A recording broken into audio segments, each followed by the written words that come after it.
சொல்லியா கருப்புசாமி பணம் கொடுத்து மாட்டிட்டு வல்லை அப்படிங்கிறது ஒண்ணு, இன்னொன்னு தொழில் இல்லை அப்படின்னு கேட்க வந்தீங்க ஒண்ணு. வச்சாலும் போலாம். தொழில் இல்லைன்னு கேட்க வந்தீங்க ஒண்ணு. யாரு என்ன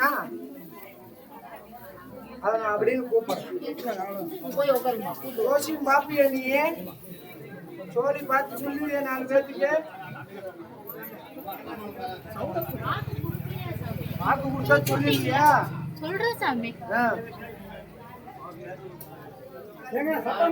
சொல்லுங்க, யாரு கேட்க வந்தது? நவருதைய அழைக்கிறேன் ஒண்ணு.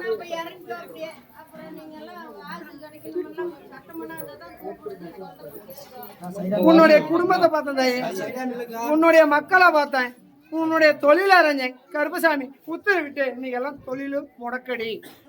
அதே மாதிரி கருப்பசாமி இன்னைக்கு பொருளாதாரம் இல்லை, நான் எதை நினைச்சாலும் நடக்கல. இன்னைக்கு உனக்கு என்னடா அப்படின்னு சொல்லி 4 பேர் 4 விதமா பேச